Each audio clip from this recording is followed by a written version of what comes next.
Hello friends, welcome back to Ganitarth. आज हम revision करेंगे नंबर सिस्टम का। हमने पूरी क्लास ले लिया है हर टॉपिक की, तो आज हम रिवीजन करेंगे नंबर सिस्टम का। तो सबसे पहले देख लेते हैं रैशनल नंबर क्या होते हैं।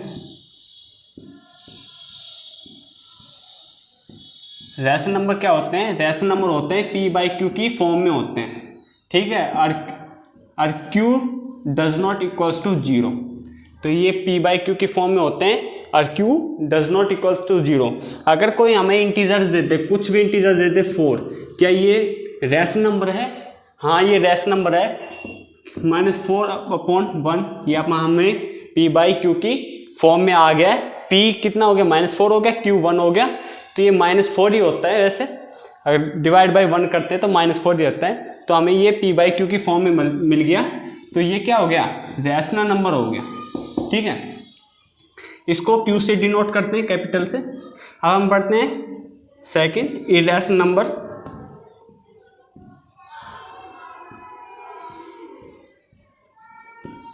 इरेशनल नंबर क्या होता है? इसका अपोजिट रहता है। ये मान लो कि ये P बाई क्यू की फॉर्म में होता है, ये P बाई क्यू की फॉर्म में नहीं रहता, ठीक है। ये होता है इरेशनल नंबर। इसके कोई एग्जाम्पल देख लें। एग्जाम्पल √2, √3, पाई, ठीक है। पाई की वैल्यू वैसे हम देखा जाए, पाई की वैल्यू क्या लिखी जाती है? 22/7। पर ये तो एक रैशनल नंबर है, क्यों भाई? पी बाई क्यू की फॉर्म में आ गया है, लेकिन पाई को हम इरेशनल मानते हैं। ये हमारा जो वैल्यू है 22/7, ये है अप्रोक्स वैल्यू है पाई की। एग्जैक्ट वैल्यू पाई की नहीं है, ये पाई की अप्रोक्स वैल्यू है। तब हम इसे रैशनल कहते हैं और पाई को इरेशनल कहते हैं। अब हम पढ़ेंगे टर्मिनेटिंग क्या होता है और नॉन टर्मिनेटिंग क्या होता है।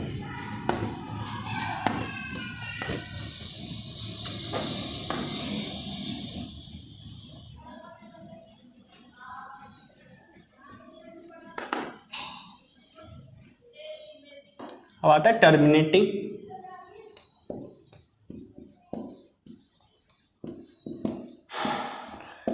टर्मिनेटिंग क्या होता है? Reminder becomes zero. इसका होता है रिमाइंडर बिकम्स जीरो।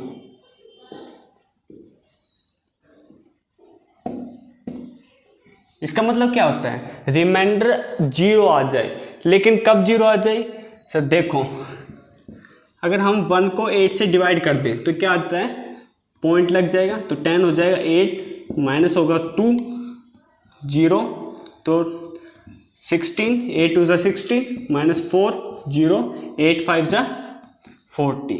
ये देखो, कुछ स्टेप्स चलने के बाद, कोई फाइनाइट स्टेप्स चलने के बाद हमारा रिमाइंडर क्या आ जाता है? जीरो आ जाता है। हम उसको कहते हैं टर्मिनेटिंग। अब हम पढ़ते हैं नॉन टर्मिनेटिंग।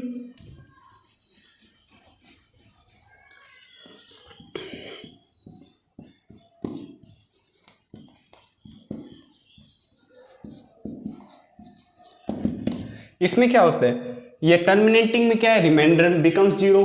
तो नॉन देख लो, मतलब नहीं, तो टर्मिनेटिंग नहीं होना चाहिए, मतलब कि रिमाइंडर कभी नेवर बिकम्स जीरो। तो हमें क्या हो जाता है? जो रिमाइंडर होता है वो कभी भी जीरो नहीं आएगा इसमें, नॉन टर्मिनेटिंग में। जैसे 10/3, इसमें कभी डिवाइड करें तो 3.33, कभी भी इसमें रिमाइंडर जीरो नहीं आएगा। और इसमें दो चीज होती है, एक होता है रिपीटिंग और एक होता है नॉट रिपीटिंग। जैसे रिपीटिंग मतलब क्या था? रिपीट होता रह जाता है। तो इसमें देखो 3 है, वो रिपीट हो रहा है, मतलब ये रिपीट होता जा रहा है, तो इसको कहते हैं रिपीटिंग। जैसे √2 की जो वैल्यू है, √3 की जो वैल्यू है, पाई की जो वैल्यू है, वे होते हैं नॉन रिपीटिंग।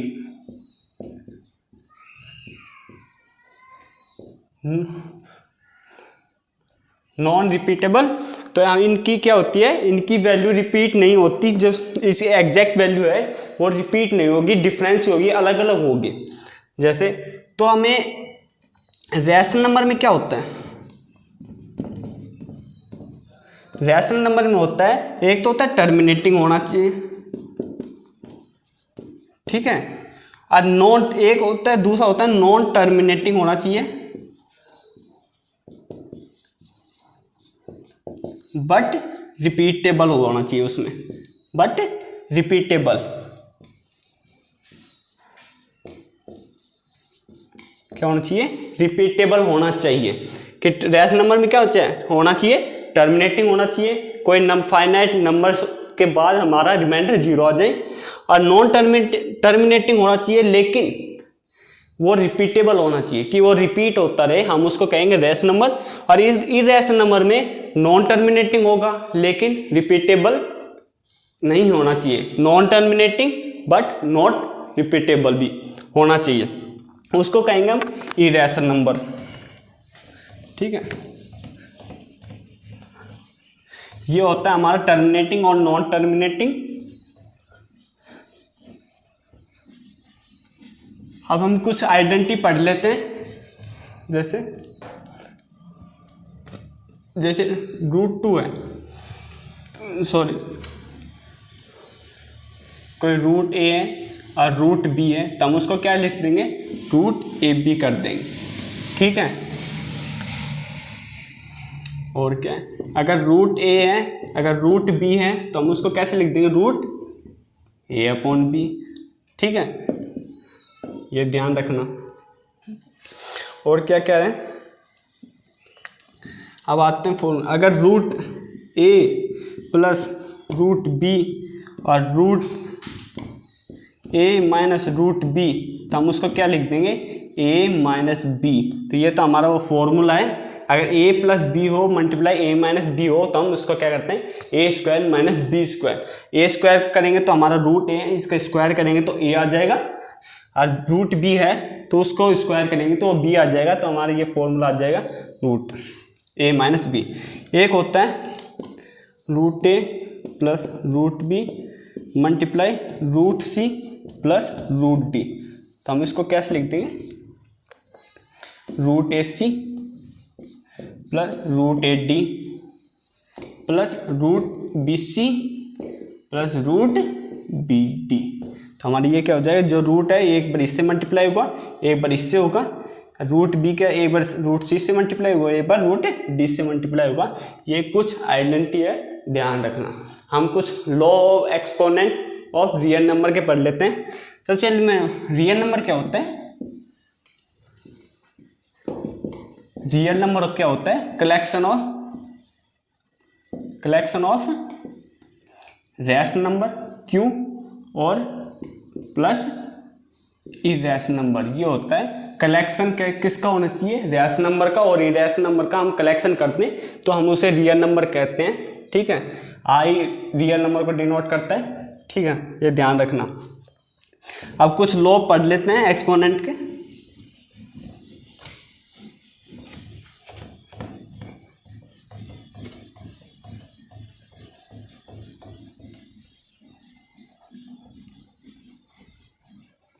जैसे पहला लो,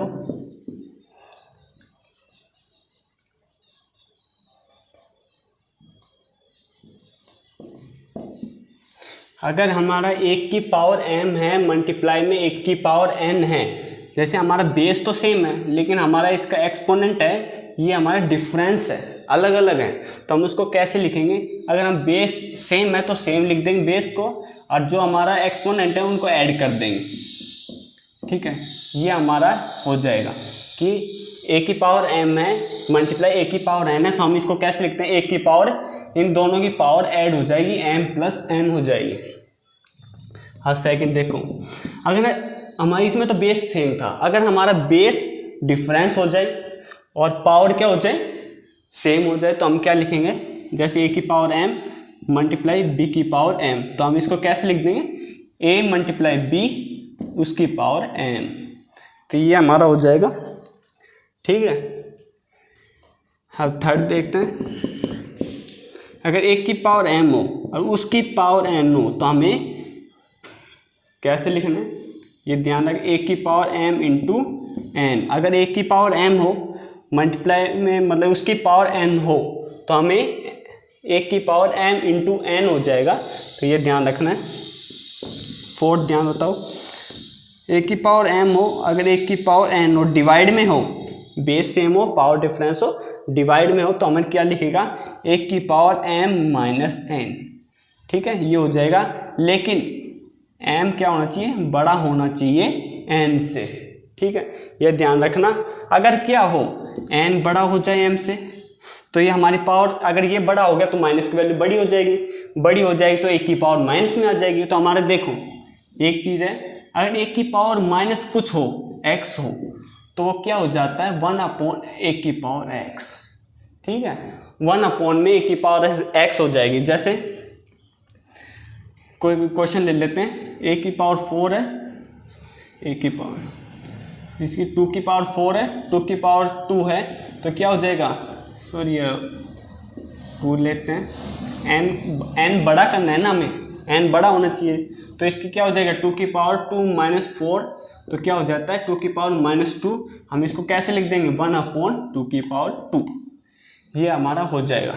ठीक है, ये ध्यान रखना।